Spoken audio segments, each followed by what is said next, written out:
Ancient Greece's views on intimacy were far less conservative than contemporary societies. Nonsense. Relations between men were not only accepted but encouraged. Doing the dirty with both men and women was the norm in Athens. Plato's Symposium suggests this relationship between two men, specifically between a man and a youth, is the purest form of his definition of love. There was no word for homosexuality either. This is insane. Ooh, Metatron, demonetized, the yellow sign, red sign. Today, we're going to talk about number 6, but in a Scottish accent. Hello noble ones, welcome back to my channel. This is the Metatron speaking, and today I'm making a response video and we're going to react to a video published by this channel, Weird History, titled What Beep Was Like in Ancient Greece. Oh, but Metatron, why are you being so... Just say it. Why are you just making a fuss? I'll show you. I will show you. I'm making a fuss about this because in 2015 I made a very similar video, but this time about ancient Rome, and boom! Limited ads, yellow dollar sign. Thank you so much. Oh, it's so stupid. Not to mention, you know how much work I put on that video? Which got 1.2 million views that did not get the monetization they deserve. Trust me, I hate this sort of pretentious censorship over words even when used in an educational context. But a man's gotta eat. Number 6 is 6. Alright, let's go. Intimacy is a big part of being human. After all, it's how we make more humans. But sex for pleasure has been viewed differently throughout the ages. Way back when, the ancient Greeks had some surprising views on the subject of intimacy, and some attitudes and practices best left in the past. So, today, we're pulling the robes off of what sex was like in ancient Greece. Okay? Time to get it on. Get the video on. The ancient Greeks played an integral role in forming modern society. True. We have a lot to thank the Greeks for, from systems of governments to aspects of the justice system and even plumbing. So you know who to blame the next time your toilet backs up into the kitchen.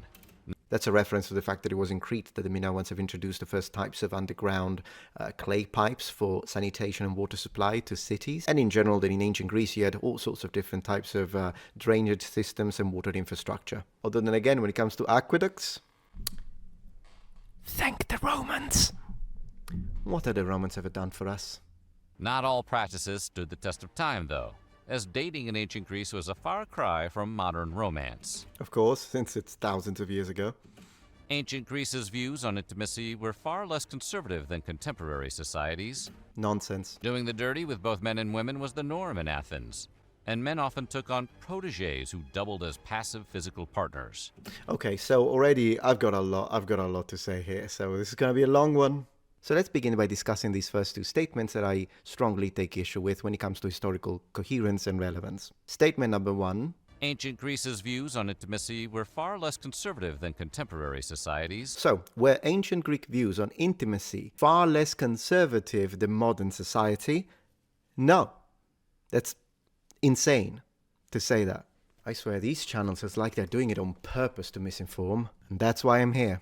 Before I present some sources and actually discuss historical evidence and give you some period sources, I want to look at this from a logical standpoint. Pure and simple reason and logic. For this statement to be true, it would mean that if we were to take all sorts of practices that have to do with same-sex attraction and in general sexuality that occurred in ancient Greece and then compare them with what happens today, I would imagine in Western societies, usually that's the perspective. And if it's true that ancient Greek views on sensuality and sexuality were a lot less conservative, then what that would mean is that it would be normal to have a gay marriage, not a chance in heaven and hell and Hades and Valhalla and put whatever you want in there. It just didn't happen in ancient Greece. You could not be a gay couple and get married. In other words, if you were a homosexual in Greece, at one point you would be expected to get married and have children, whether you like it or not. How is that less conservative than modern society, where instead, of course depending on the country,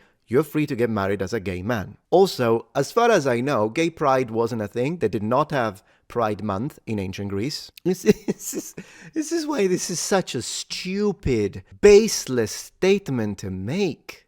Now let's have a look at the meaning of the word conservative. We're going to, of course, ignore the political one, since obviously, I hope that's not where he's going with, because it would be completely out of place. But let's have a look at the basic definition of the adjective. Conservative meaning, averse to change or innovation, and holding traditional values.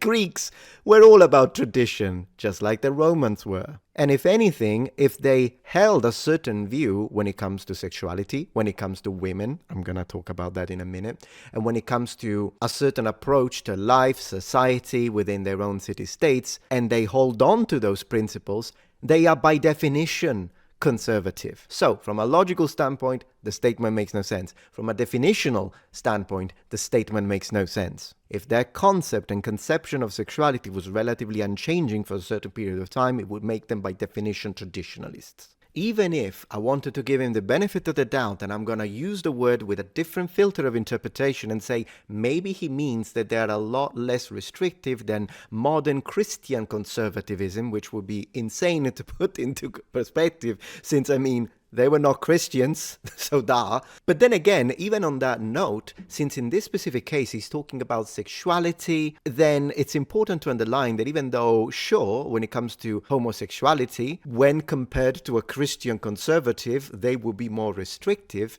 But then again, when we look at women and womanhood, women in ancient Greek were a lot more limited and restricted than modern society by a long shot. So even in this case, it would make no sense whatsoever. The statement is still incorrect. Let's now move to the second statement I would consider incorrect, namely this one. Doing the dirty with both men and women was the norm in Athens. Okay, so with this statement, there is one thing I appreciate, because, I want to be fair, and one thing I don't. The thing that I do appreciate is that he said in Athens. A lot of people, when they speak about ancient Greece, they speak about it as a whole, with the reality of fact when talking about jurisdiction, the law, societal norms. Notice that he used the word norm, change city-state by city-state, because there is no one single unified Greece. Now, the ancient Greeks find some sort of ethnic or cultural connection between them, a sort of tether that they could use whenever they were facing a foreign enemy, absolutely, but each city-state will have a different culture, different societal norms, different legal attitudes, foreign policies. Things will change a lot. So the fact that he specified in Athens, I can appreciate that. The problem is that he said this. Doing the dirty with both men and women was the norm in Athens. It was not the norm. Did it happen? Of course, I want to say that same-sex attracted people have always existed since the birth of mankind. Can't prove it, but I'm pretty confident about that. But when you say that it was the norm, you're talking not only about a cultural aspect, but in general, public opinion. Now, once again, it changes and it varies city-state by city-state, and it would have to be a case-by-case scenario. But believe it or not, that approach would actually help us a lot, because depending on who you read, some philosophers were against it, some philosophers were in support of same-sex interactions and love. The same would be for legislators, and most likely the same would be for the general population. So no, this idea that, everyone in ancient Greece or even in Athens itself considered same-sex relations to be the norm. Yeah, it was normal, it was absolutely accepted. Not true. You couldn't have a boyfriend openly and then decide to get married and live together happily ever after. That's not a thing. If you were a man, And the reality of fact on this subject is that it would vary. Some people were vehemently against it, and some people were very much in favor of it. And men often took on protégés who doubled as passive physical partners. Bumping uglies actually played an important role in culture and societal hierarchy in ancient times. Relations between men were not only accepted, but encouraged. There was no word for homosexuality either. Okay, there was no word for homosexuality either. I gotta debunk this one too. Sorry if I'm stopping it a lot, but it's very dense, so I do have to address it because this one is a little linguistic too. Alright, so this is another one of those statements that I think requires clarification, because you will hear this a lot. This idea that either the word homosexual didn't exist, or that the word homosexuality didn't exist in ancient Greece and ancient Greek. Now, I will present some information now in a second. We're going to jump on a few dictionaries, but the reality of fact is that we don't know that. And the way this is stated and then repeated by people who have never even opened a dictionary of ancient Greek is categorical statement of fact. They did not have we don't know that.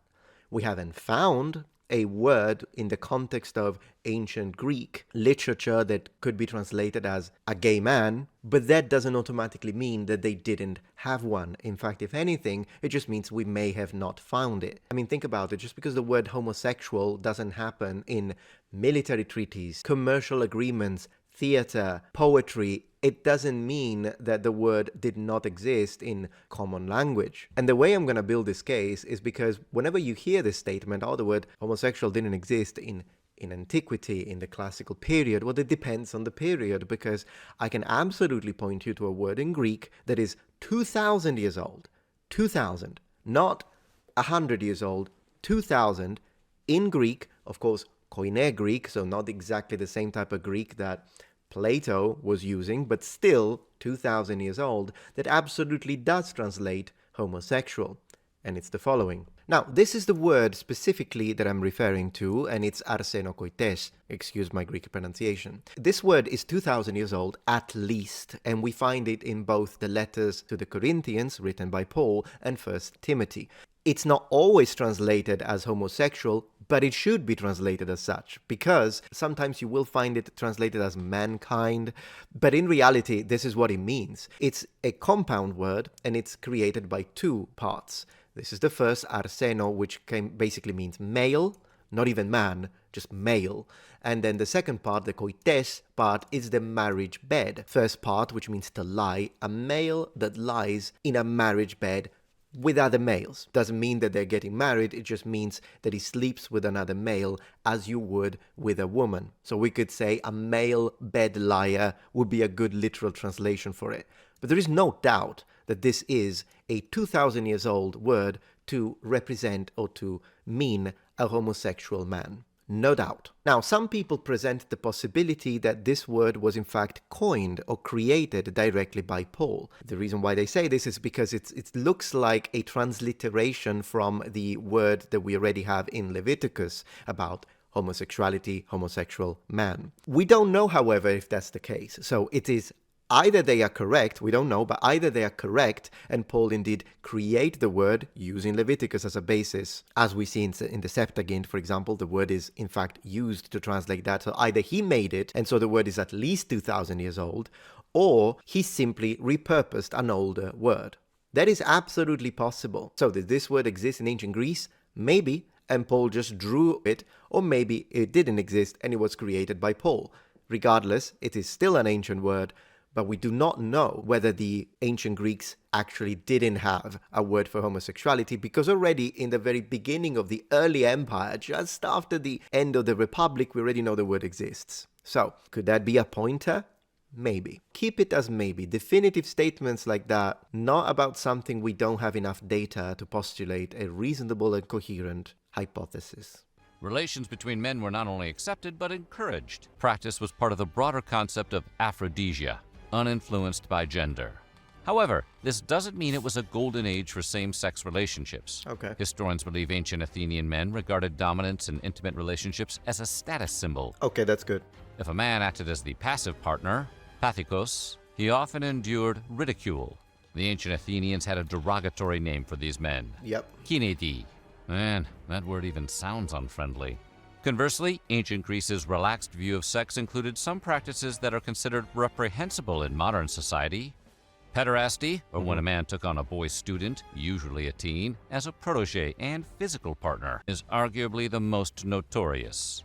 The act reflected attitudes about domination and submission in Greek culture, as intimate relations were more about satisfying the dominant partner than the submissive one.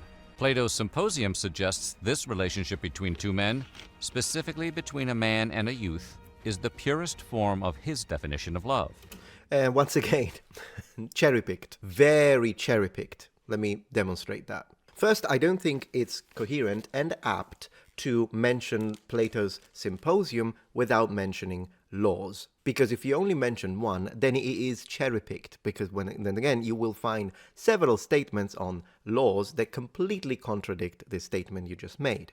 So do we know for a fact that Plato never engaged in this form of physical pederasty? We don't know. There are some elements that point to the fact that it's possible he did, and then there are other interpretations and in fact scholars that say no, I don't think he ever did because of this, this and that. So it's a debated topic. But when it comes to his idea of, or this concept that he's just mentioned, well, according to Plato, this intimacy between an older man and a young teenager was the purest form of love. Even when you read Symposium, it depends on which section you read.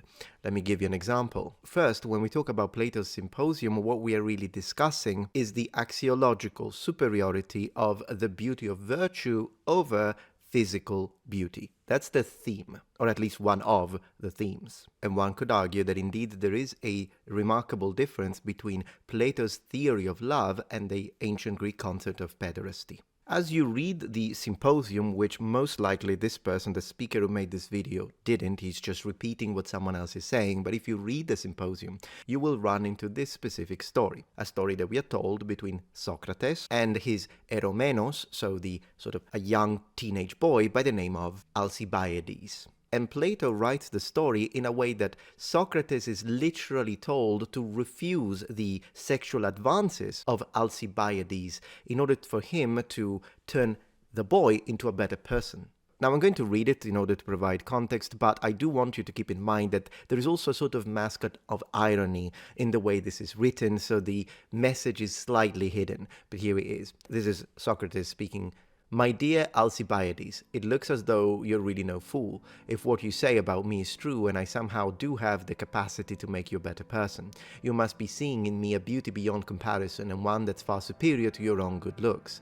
If you've seen this and are trying to strike a deal with me in which we exchange one type of beauty for another, you're planning to make a good profit from me. You're trying to get true beauty in return for its appearance, and so to make an exchange that is really gold for bronze. But look more closely, my good friend, and make sure you're not making a mistake in thinking I'm of value to you. The mind's sight begins to see sharply when eyesight declines, and you're a long way from that point. So in this context, Plato is using Socrates' words to tell this youth how knowledge and virtue is in fact more valuable than physical beauty. But do you remember that I mentioned laws?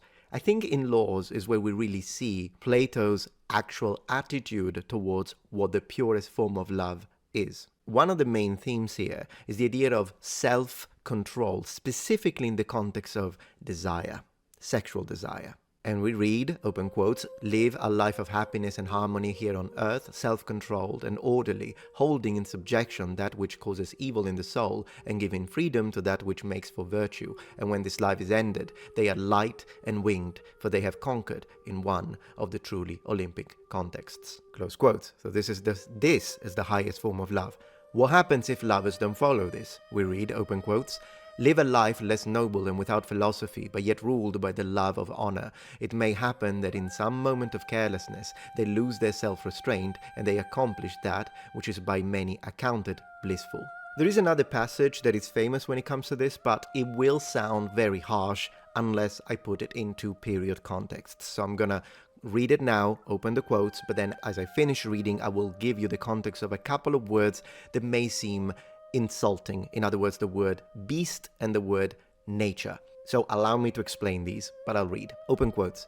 He who is not newly initiated or has been corrupted does not quickly rise from his world to that other world and to absolute beauty when he sees its namesake here, and so he does not revere it when he looks upon it, but gives himself up to pleasure and like a beast proceeds to lust and begetting. He makes license his companion and is not afraid or ashamed to pursue pleasure in violation of nature.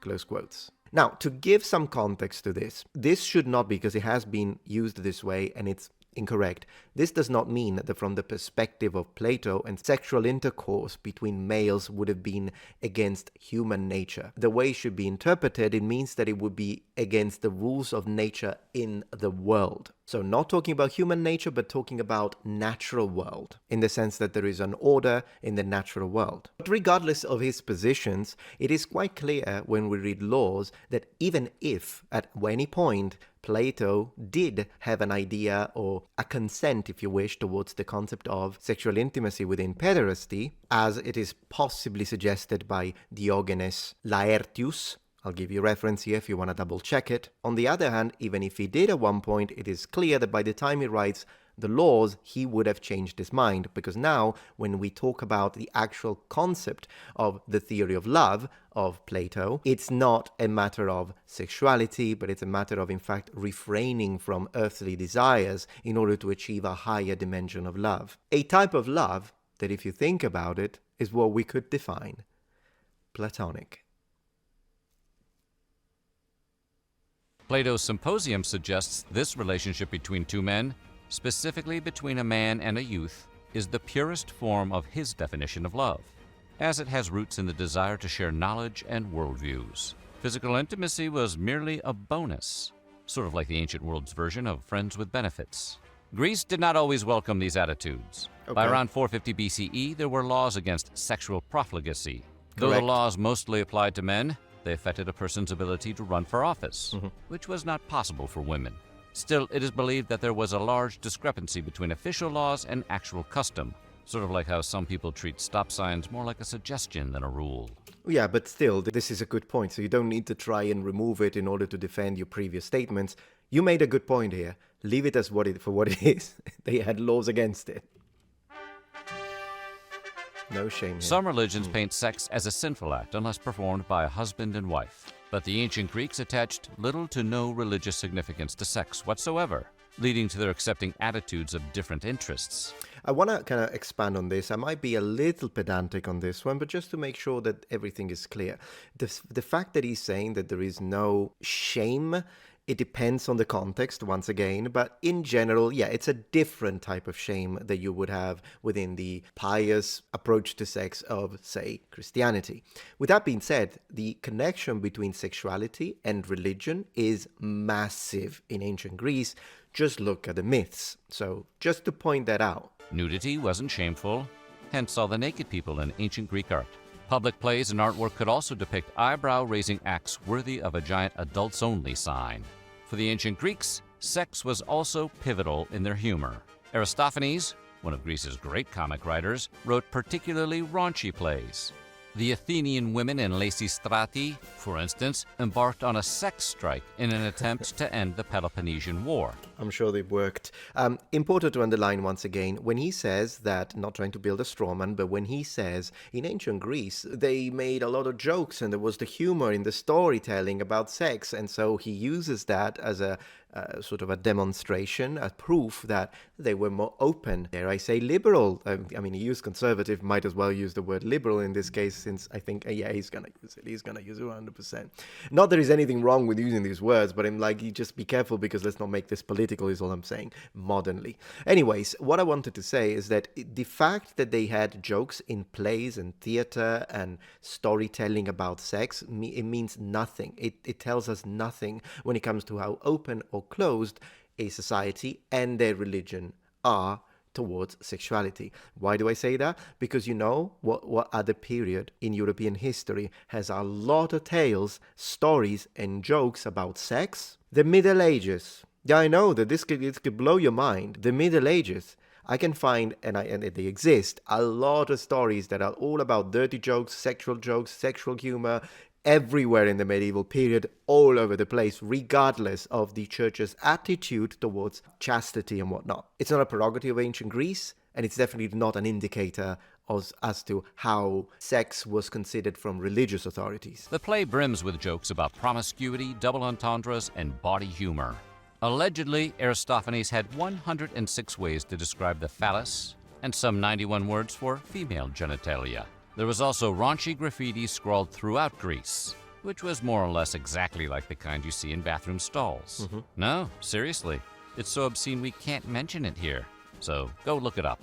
To the ancient Greeks, depicting male genitalia in art was not an indecent act. The Herm, a statue of the god Hermes, aka the messenger god and guardian of fertility, was one such portrayal. The god's bust sits atop an unadorned pillar, save for a realistically rendered phallus at the appropriate level. Herms sat outside people's houses, near temples, at crossroads. People even used them as signposts. In 415 BCE, during the Peloponnesian War, a Vandal chopped off the genitals of the Hermes of Athens. Some accused an Athenian statesman, Alcibiades, of the vandalism. He denied the charges, and his enemies sentenced him to execution in absentia. That's They an took their overreaction. statues very seriously. Just fine the man. Fine. If a man acted as the passive partner, he often endured ridicule. Okay, so a couple of things to say here. First of all, I appreciate that he actually did specify that indeed in ancient Greece there wasn't a freedom in the sense that you could be in love with another man and you were together and he was your boyfriend and so you were into a sexual relationship and that was okay and everyone encouraged it and he just said it would have been stigmatized. And it also, I kind of want to expand on that. It's not just a matter of the passive partner is going to be stigmatized and ridiculed. Absolutely, that is a thing. But sometimes it was also a matter of who you were in society. So if you were a person of status, you could not be the passive partner. You had to be the active partner. Otherwise, this could really interfere with your career. You could lose your job. Like, there is a lot to say. Even though I appreciate that he presented it, it's also strongly debunks what he said just a minute ago when he was saying, oh, they were so much less conservative and very open and everything was encouraged. Mate, you just debunked yourself. You did my job. When it comes to pederasty, there is a lot to say. But I want to say that once again, it's one of those situations that sometimes is pushed too much. Did it exist? Yes. Is it true that some, keyword some, men took advantage of this pederastic relationship in the sense that they had a protege and it was a younger boy, usually a teenager, and then even though they were supposed to mentor them and teach them philosophy and skills and intelligence and maths and all that, but they also took advantage of that and turned it into a physical relation. Absolutely, it existed. We know that because it's mentioned in the sources. But it wasn't always the case. So sometimes pederasty was just an exchange of knowledge. Some other times, instead, it sort of, we could say, degenerated into physical promiscuity. But at the end of the day, it's not always the case. So it's important, I think, to underline that it really depends. It's case by case. And the sources mention both. And there are people that think it's fine. In period, they're like, nah, it's nothing wrong. In fact, it's good for you. It helps the youth grow. And then there are other people that say, no, that should be legal and we should be stopped. In fact, let me get some bodyguards so that these kids are left alone. Both, once again, from the sources. I'm not making anything up. So what does that tell you? Of course, it changes city by city. It changes legislator by legislator. It may change in period. And most importantly, this specific aspect changes depending on the person.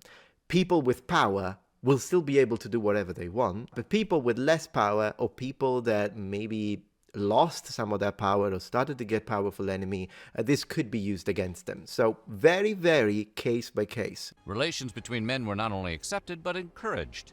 There was no... Once again, this is a myth. When they state it like this, they make it sound that, as I say, all ancient Greek agreed that it should be encouraged to have sexual relationships between men. He's not taking into consideration the age, but in general, the idea is there is no consensus in ancient Greek society when it comes to whether same-sex relations and same-sex love and same-sex intimacy should be encouraged or should be frowned upon or should be prohibited. In fact, we see all three of these attitudes coming from the ancient Greeks. And that's a fact. I mean, anyone can look this up in 10 minutes. That's how long it takes. In ancient Greece, with sex being so matter-of-fact, it's reasonable to assume sexual self-gratification, too, would appear less taboo. Though it wasn't considered as uncouth a conversational topic as it is in modern times, self-gratification was usually an object of humor, as in Aristophanes' play where the public deemed it an inferior, silly act. Forms of self-gratification took prominence in art, but they often depicted lesser non-citizens, such as women partaking in the act. These illustrations often showed self-pleasure during or after a physically charged event, such as a symposium.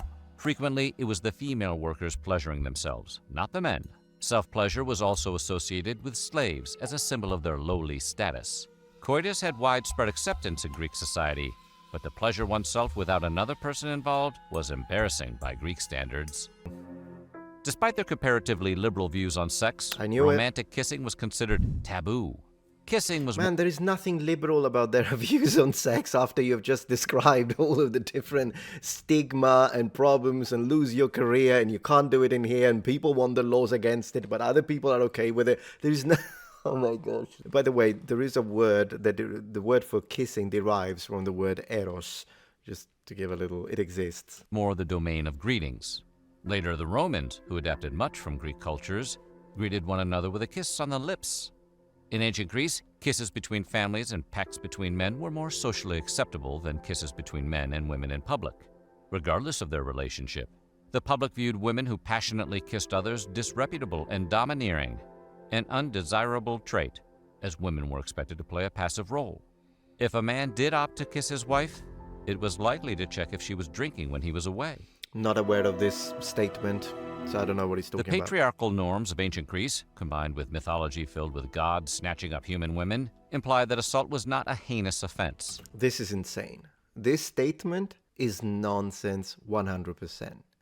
So when you look at mythology and the tales of the gods, yes, it does happen that someone like Zeus particularly, but in general, gods do have sex with humans. They fall in love for humans. They desire physically humans. At the end of the day, the Greek gods are very human-like in the sense that they also experience jealousy, envy, and all that kind of stuff. Anytime that there is a forceful act, it's depicted as negative. And it does have negative consequences. So this idea that he's saying assault is not, that's insane. That is absolutely insane. I don't know what you're trying to do here, but it's insane. The Greek gods, particularly Zeus, were notorious for tricking women into having sex with them. Turns out Mount Olympus was full of close-up magicians. It's clear the attitudes toward assault were more relaxed back then. In fact, seducing a married woman was allegedly a worse crime, as it required one man to treat another man's property as his own, making it a kind of theft. Herodotus's writings, which were reportedly echoed by the Greeks, said that while forcing oneself on someone was unjust, it did not need avenging. Very generalized statement. Legally, it depends on who the person is. So it's more of a societal status discussion rather than a general acceptance of assault. That's insane. And besides, it did say it's unjust. It's just that if the person who's been assaulted is a slave, unfortunately, then yeah, no revenge. Nothing you can do about it. They don't have the same standing. But someone is a citizen, it's different. Isn't someone important in status? Oh, you bet there is going to be all sorts of vengeance and revenge to it. So very context-based. The Greeks valued sex as part of their culture, which meant not having it was a problem, so they devised all kinds of cures for impotence. Treatments involving snakes were popular because they believed snakes could self-heal, which, no, they can't. You're thinking of geckos, ancient Greeks. Likewise, since lizards had associations with prowess in the bedroom, consuming a lizard allegedly improved the libido. Another cure entailed rubbing male genitalia with a mixture of pepper and honey. Some ancient Greeks hypothesized that simply feeling anxiety about sex could cause impotence. However, these remedies were all male-focused. As with many things in ancient Greece, little was written about women's intimate problems or medicinal solutions. Sex work was a legal occupation for both men and women in ancient Greece. Athenian women were largely homemakers, and they required an escort to venture out into the city. Some women, like ladies of the night, concubines, and courtesans, had a little more freedom due to their status in Greek society. There were also state-run bordellos in ancient Greece. These parlors typically offered enslaved people, but some women became porne, or streetwalkers. Concubines were a somewhat higher class, as they usually had a contract with one man rather than to a bordello. Courtesans were the highest class. They had an education and could entertain men with both their wit and body. Yeah, kind of like you have like a street prostitute, then you have an escort, and then you have something a bit more similar to a geisha, I suppose, whereby you can choose to entertain a man or a client physically, but you can also entertain them in other ways like music, composition, poetry, etc. It wasn't always a sexual situation with geisha either, but that's kind of out of the topic. Think Inara in Firefly. However, there was still a stigma. Male sex workers couldn't work in public service later in life. The common belief was that people who sold their bodies could easily succumb to political bribes. How liberal. Oh, this is true. Good point. In English, love means everything from what we feel for our families, to romantic love, or to our enjoyment of the latest Transformers movie. In ancient Greece, this wasn't the case. There were different types of love, and each had distinct words and gods associated with it. Same in Aphrodite, Latin. one of the most famous deities of love, reigns over intimate love. Today, the word aphrodisiac was derived from her name, in case you were wondering. Similarly, the god Eros ruled over intimate passion. The word erotic stems from his name. Okay, so yeah, any form of romantic love is a translation of eros, not just the sexual part. The sexual part is a strong component of it, but any form of romantic love can be derived from a translation or connected to the word eros. When it comes to the fact that ancient Greek had different words for different types and kinds of love, same in Latin, and I want to say we even have a couple, not as many, but we even have a couple of distinct words for it in modern Italian, so not just about ancient Greek. Not that he said that, but just to provide extra context. Probably philia is the broadest type of love. If there weren't a specific god to rule over a particular type of love, the ancient Greeks had unique words for them. Ludus is a playful, fun love, the kind often found between children or honeymoon stage lovers, while agape is a form of altruistic universal love. Prama refers to long-lasting love cultivated over time. Hangry describes one's love for Snickers, etc. These aren't all of the love types defined in Greek society, but by having a variety, they could separate desire, romance, relations, and play to emphasize their beliefs about each concept. Meanwhile, we just have the one word, but it is surprisingly versatile and is likewise used to describe many different types of affection. Maybe those Greeks were onto something. So what do you think? All right, so what do they have? The science between us, strange said, not interested. The strange truth about Neanderthal. Goodness gracious, how did they base that one? I mean, Neanderthal is a long time ago if they're already struggling with ancient Greek. I mean, if you want me to review this one, we'll have a laugh. Anyways, noble ones, thank you for watching. As always, I hope that you enjoyed this video. If you did, please remember thumbs up. And if you're not yet a member of this community, become a noble one. Subscribe to my channel for more content from the Metatron. As always, no hate or hatred towards the creators, but I do believe this video was in fact superficial at best and a mess in some parts. But thank you for watching, and remember, the Metatron has spread his wings. See you tomorrow. Please take a moment to check out my Patreon page. With as little as a $5 support, you can help us ensure that we can continue to produce high quality and high researched content. And at the same time, you get access to polls, extra videos, unlisted streams, and much more. Thank you so much.